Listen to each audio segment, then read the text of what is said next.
సమస్యలని ముఖ్యమంత్రి గారి దృష్టికి తీసుకువెళ్తాము. గతంలో తెలంగాణ రాష్ట్రంలో మాకేదన్నా సమస్య ఉంటే చెప్పుకోవాలంటే ఎక్కడికి పోవాలి, ఎవరిని కలవాలి, ఏం చేయాలనేది మాకు అర్థమయ్యేది కాదు. ఏదన్నా ఒక కాగితం ఇవ్వాలంటే ముఖ్యమంత్రి ఎక్కడుంటాడో తెలియదు, సచివాలయం ఎక్కడుందో పేపర్లలో చూస్తున్నాం, కానీ గేట్లు ఎప్పుడు తెలుసుకున్నటువంటి పరిస్థితి లేదు. గత 10 సంవత్సరాల రాచరిక కుటుంబ అవినీతి పాలన అంతమొందించినందుకు ఇవాళ మేము సంతోషపడుతున్నాము. మేము మా ముఖ్యమంత్రిని కలుస్తామని మీరు అడగంగానే ఒక్క క్షణం కూడా ఆలస్యం కాకుండా మన కోసం సమయం ఇచ్చినటువంటి ముఖ్యమంత్రి గారికి మనస్ఫూర్తిగా కృతజ్ఞతలు తెలియజేసుకుంటూ మొదట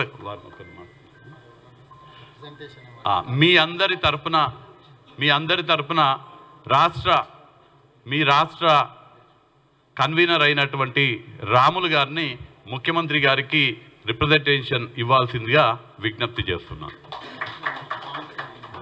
చెప్పు.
గాంధీభవన్లో టీపీసీసీ ప్రచార కమిటీ మీటింగ్ ముగిసింది.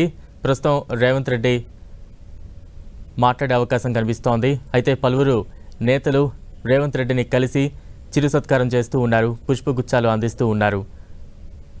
ఆ దృశ్యాలు ప్రస్తుతం మనం స్క్రీన్ మీద చూస్తూ ఉన్నాం.